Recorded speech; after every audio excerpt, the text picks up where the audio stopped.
all the stuff that your favorite brands release is a play on something that's been made before. You know, whether they choose to make it better, make it worse, that's up to your favorite brands. Vintage inspires almost everything that comes out. Startup Junkie has been improving lives through innovation and entrepreneurship since 2008. Through our vast array of services, programs, events, and resources, we have been able to help develop Northwest Arkansas and beyond, one business at a time. It is with great pleasure that I get to announce our most recent resource, a brand new Startup Junkie podcast series where we grab a drink and talk to some pretty fascinating entrepreneurs and business owners. I'm your host, Daniel Kuntz, and this is Business Buzz. Hello, ladies and gentlemen. Welcome to the first ever episode of Business Buzz, a new Startup Junkie podcast series where we grab a drink, we talk to some pretty cool business owners. I'm your host, Daniel Kuntz, and today I have the pleasure of introducing our first ever guest, the founder and owner of Grandpa's Vintage and his newest business, Demolition Goods, my friend, Cys Bond. Thank you. I'm honored to be the first guest on the Business Buzz. Daniel's been a good friend of mine for a while, also known as Kuntz. We're in the same fraternity in college, so it's a blessing to be here. Never been on a podcast before. See how it goes. A couple of firsts. It's going to be awesome. Well, to start things off, Cy, how about you tell us your genesis? Give us your background, kind of where you got or how you got to where you are today. Give us your journey. Okay, so basically, when I was a little kid, I always was interested in having businesses like lemonade stands, all that stuff. Fast forward, my parents thankfully supported, my small businesses growing up. And I was able to create some somewhat real businesses in high school, kind of bought, sold, and traded baseball gloves at first.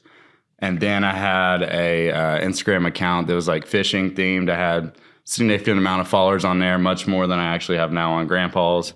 Sold that business. Had a wall art business, at the beginning of college, selling like flags and prints and stuff.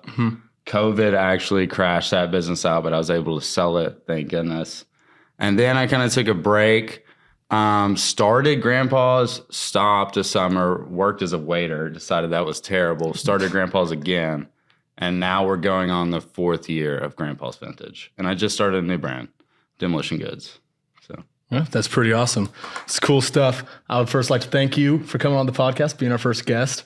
I would also like to thank the sponsor of this video, JJ's Grill. JJ's Grill has proudly been serving Arkansas since 2008 and now has 8 locations in Fayetteville, Springdale, Little Rock, Rogers, Conway, Bella Vista, Fort Smith, and my personal favorite, Dixon Street. So if you're in the mood for some great food, some cold drinks, or some authentic live music, do your mouth a favor and head to the nearest JJ's Grill. Thank you again to JJ's for sponsoring this episode. It's a great spot. It really is. You can't beat Happy Minutes. You can't beat Happy Minutes at JJ's. So my first question for you, Cy, is Grandpa's Vintage. Who is Grandpa? This is a funny question because right when I first kind of started doing good and making a little bit of money and, getting good product in and stuff, some guys on Dixon Street looked at me, oh, hey, Grandpa. And it was obvious that it wasn't, out of like respect. They were making fun of me, which at the time I was like, I hate it when I do that. And it's happened multiple times, but now I own it. I guess I am Grandpa, to answer your question. I take it as a compliment when people say that now. And honestly, I love it because it's good marketing. Gets the name out there. Yeah, so Cy is Grandpa is what I'm hearing. Well, the logo is based off my mom's dad, my grandpa. He's never been a smoker, but, we had to throw in some Americana, some Marlboro Man stuff. Thought it made the logo look good. But my grandpa is Grandpa, but really I guess I've become Grandpa in a way. Yeah. You could say. I guess you could say that. So Grandpa's Vintage, can you kind of explain what it is your business really does?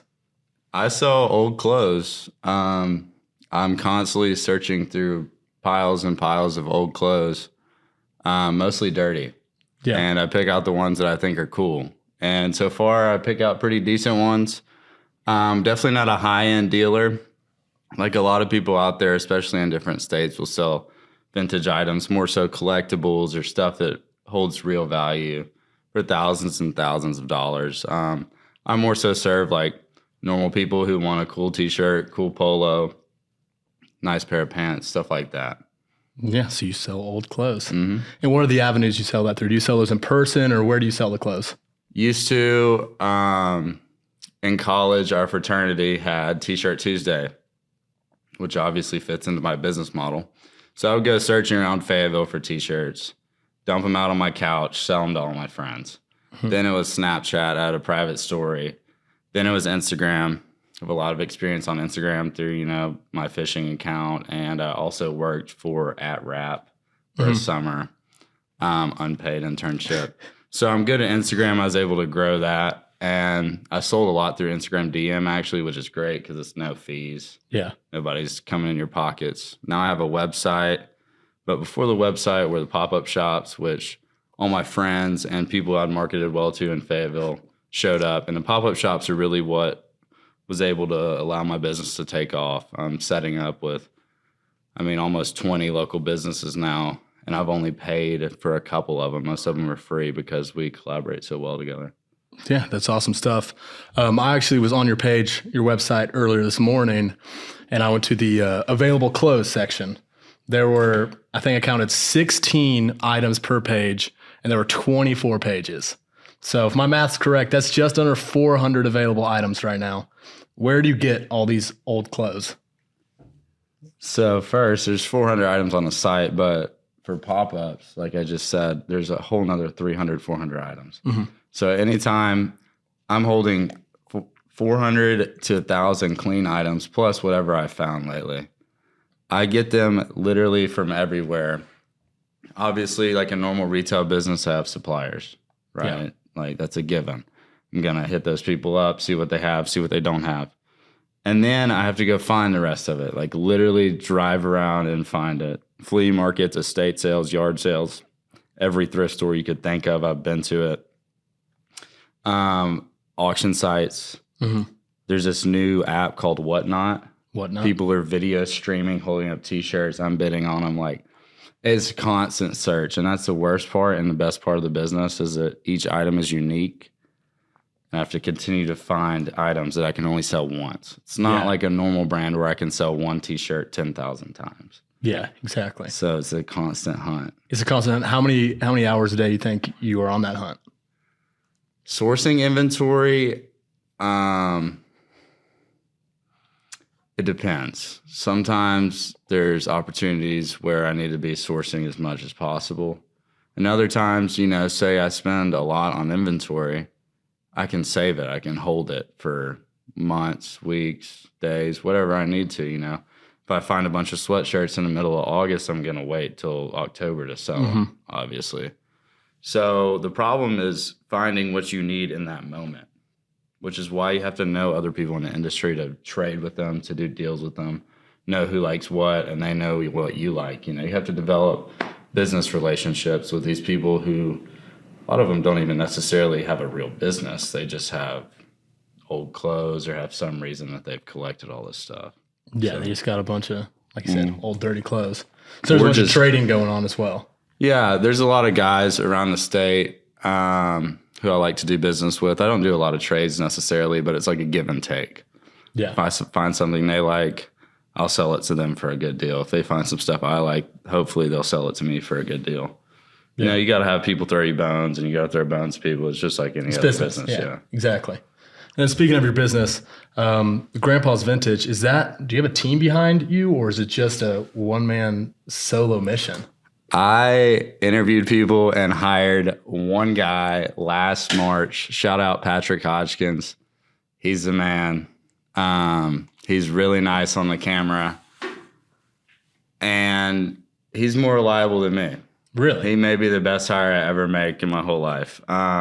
Bro's been late to work once in a year.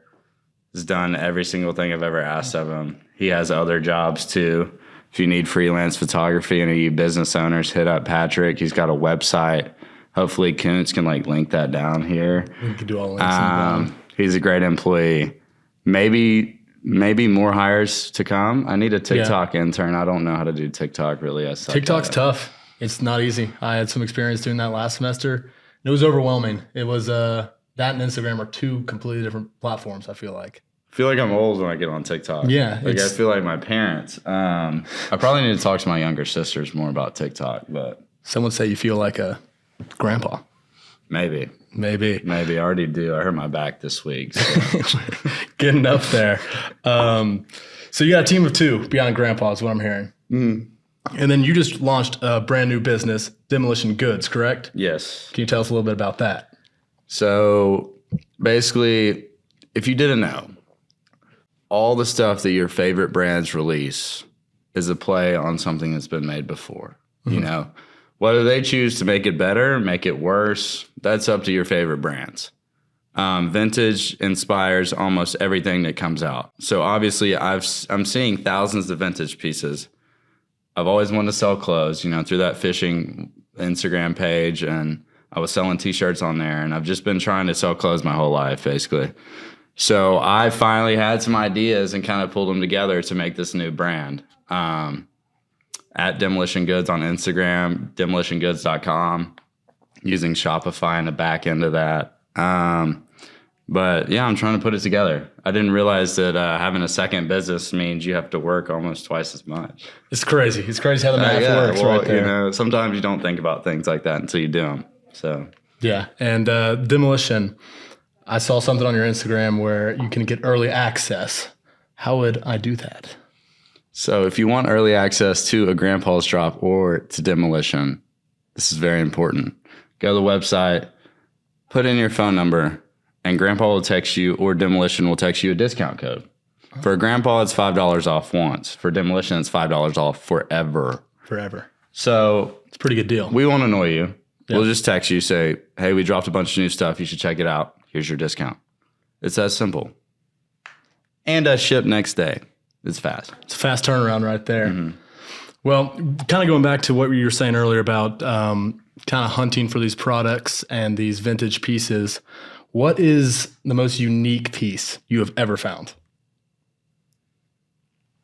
Unique in the sense of either your favorite or something you've turned around for an awesome profit. Okay, so most unique piece, I found some jeans from the 70s. They're really cool. They were like hand repaired. I mean, it looked like someone had taken a blanket from their living room and bandanas, you know, from their closet to fix these jeans. Mm-hmm. And you could tell that the person who sewed them, you know, had like gone back and forth, and it wasn't like a sewing machine. It's very cool. Those weren't even worth that much. I traded those to a guy for a couple $100s worth of stuff. Coolest things I've found lately are a bunch of Levi's from the 60s and 70s. Those go for a pretty good amount. Pretty penny, some would say. Some would say, yeah. So kind of speaking of Levi, everyone who's on social media, or if you just walk around a college campus, you would know that companies like Levi, Carhartt, Dickies, kind of this workwear has kind of come back into fashion. Why do you think that is? Or is there no reason? Oh, there's definitely a reason. The thing that I'm big on is quality. Most of that stuff, if it's real, true vintage stuff, not necessarily true vintage, but if it's actually vintage, it's made well. It's made in the USA by people, you know, who are paid a good wage to make the product. So obviously they're going to make a good product, right? Mm-hmm. These days, you know, you can go to Urban Outfitters and buy the stuff that looks like the vintage workwear, but if you like actually did some work in it, it'd probably rip in half. Yeah. So past that, quality. Second of all, quality stuff, when it's worn, wears in very well. Yeah. So it continues to look good. And if it's held up for 20 or 30 years already, who's to say it won't hold up for even longer than that? So that's why I think the workwear is cool. Also, the cuts of it are good. Like it fits people well. It fits well. Yeah. Fits well. It's easy to mix and match, I feel like. Lots of neutral colors. Lots of denim, blacks, tans. Yeah.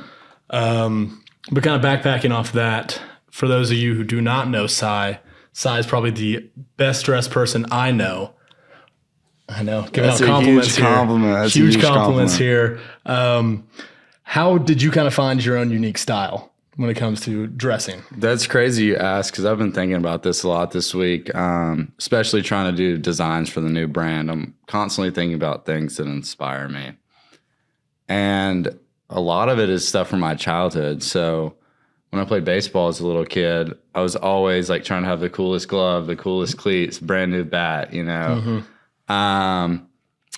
But now I would say a lot of stuff that inspires me is from the South. The South can be a good and a bad place. That's kind of the theme of my new brand, is like Southern streetwear. Yeah. And then also I like to blend in a lot of 90s culture. Huge fan of Michael Jordan, huge fan of Nike. So I try to mix and match that stuff, you know.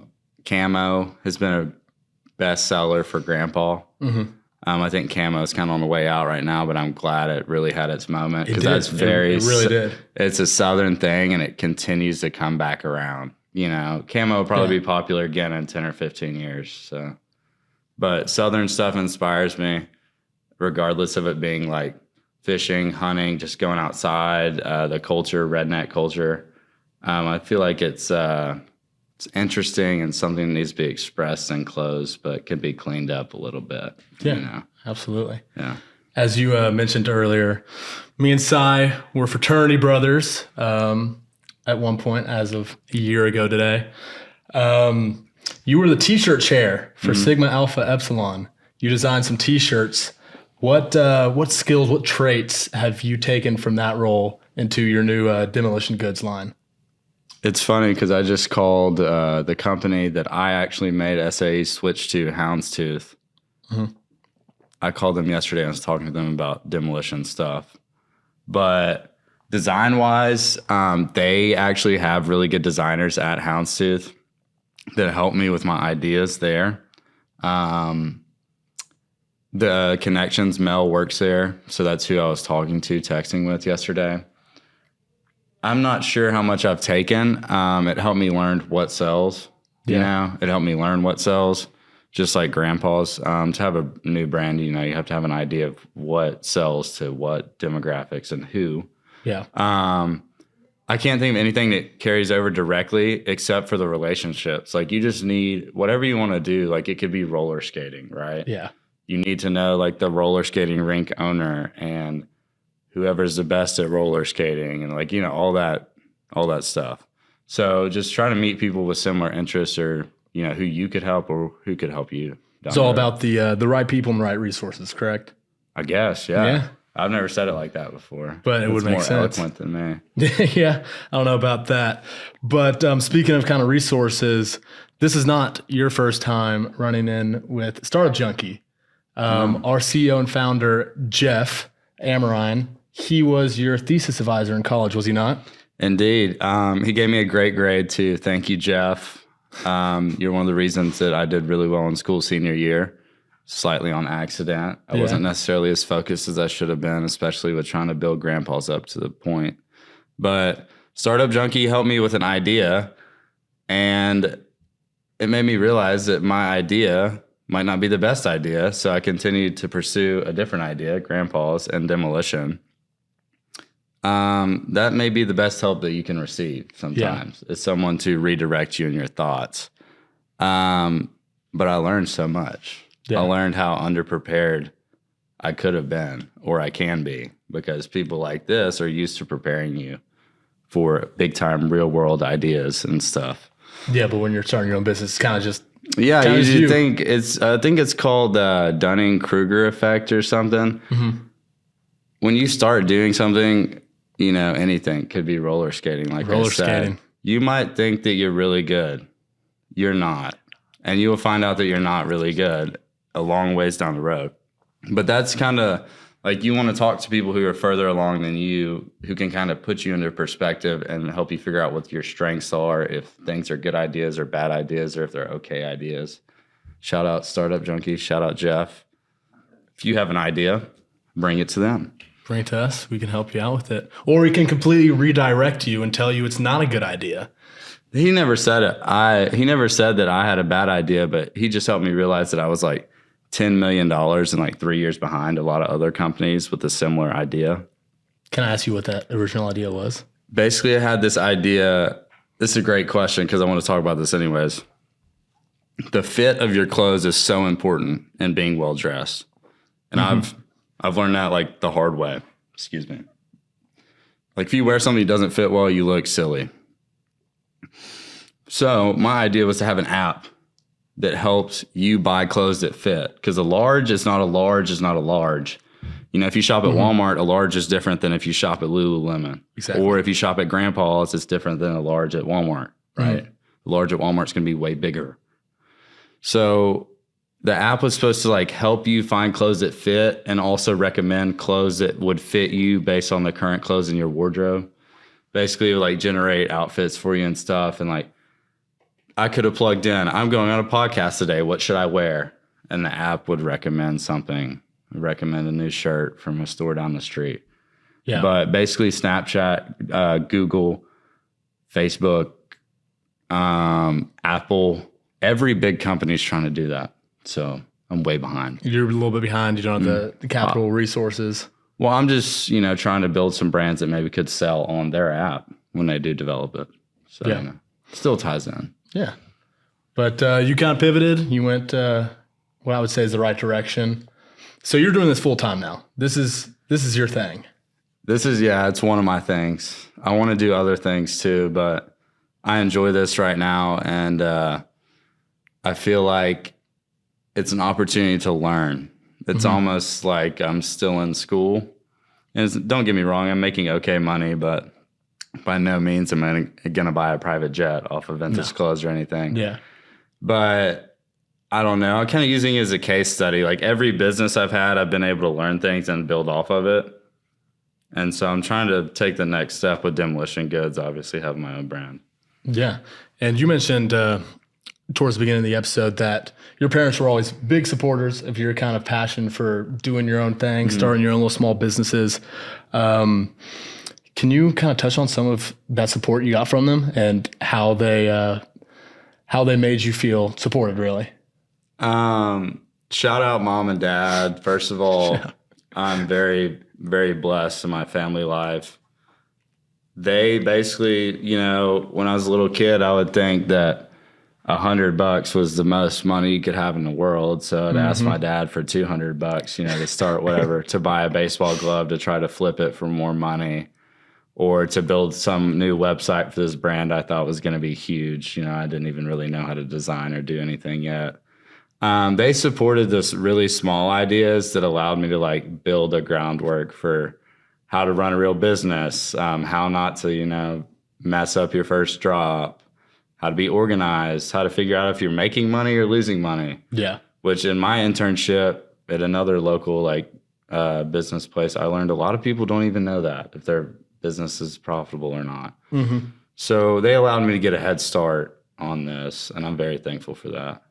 Yeah, that's pretty awesome. It's pretty cool. Really random question from the man who dresses well and seems to be on top of all the trends. What do you think is the next big fashion trend? What's coming up? What can we expect? First of all, wear what you like. I wear a lot of 90s stuff because I think it's really cool. I feel like if you wear what you like, you'll find yourself ahead of trends or not really caring about trends.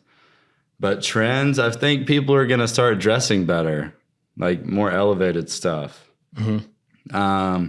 Not necessarily Peter Millar and khakis and Sperry's, but, stuff that fits better, stuff that's a little bit nicer. I think somebody who's doing a really good job of that is Tyler, the Creator.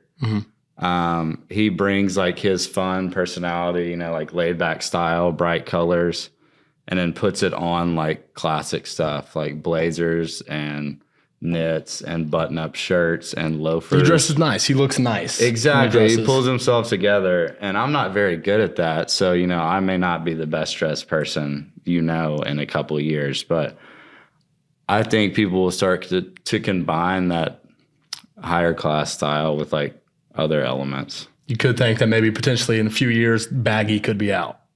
Super baggy's already on the way out. It's already on its way It's out. bad for me because I really like to dress that way. First of all, it's comfortable. Second of all, I like the way it looks on me. But you can still go baggy and it still fits you well, right? The length is a big thing. You want your shirt to hit before the crotch of your pants. You don't want to. You don't look like Soulja Boy. Exactly. And I mean, some people are big into that right now, but I think it's on the way out because I'm buying for what's popular next. I'm not buying for what's popular now necessarily. Exactly. Yeah. You see, Tyler the Creator. Speaking of him, he just announced his new Louis Vuitton drop. Yeah, Pharrell's going crazy. Pharrell is like such an influence in fashion and music and being creative and being cool.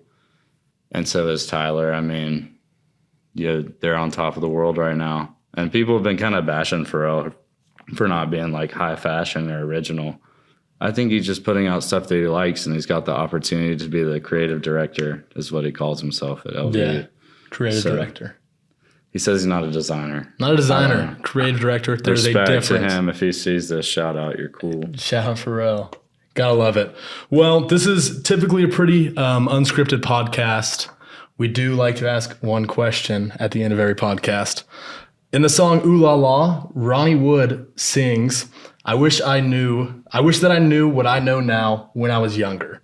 If there's one thing that you can go back in time and tell your younger self, I did just drop my pen, what would that be? Great question. It could go back to when you were 9 years old, or it can go back to a month ago. Great question. Start earlier. If you have a good idea, start earlier. I called my now roommate and my former roommate, Max Murray, like the summer that I quit doing Grandpa's and was about to start back again. I called him. I said, man, I think this could be like really good. And I had been putting off that idea for 6 months at that time, And if I would have started earlier, obviously I'd be ahead of where I am now. 6 months ahead. But I'd also, a lot of like doing well in business is learning and continuing to like educate yourself on the field you're in, right? So I'd be not necessarily even 6 months ahead. Whatever I learned in that 6 months would have compounded and rolled over. Exactly. And I'd be even more ahead of the game than I am right now. And I feel like I'm just trying to constantly keep up. So if you have an idea, start it. Don't be afraid. Jump on it. You can do it for really cheap too. Like, doesn't cost that much to make a website. Or go out and do something and make something with your hands. I don't know. Do something you like. Do something you like. And do it today. Start as soon as you possibly can. From Cys Bond. Well, I think that's just about all the time we have here today. I would like to thank you again, Cys Bond, for coming in to the first ever episode of Business Buzz, a new Startup Junkie podcast series. And I would also like to thank JJ's for sponsoring this episode. I think we're good. Cheers. Thank you. Cheers. Thank y'all. Go to JJ's. Go to JJ's. Eat some wings. Eat some wings. Peace.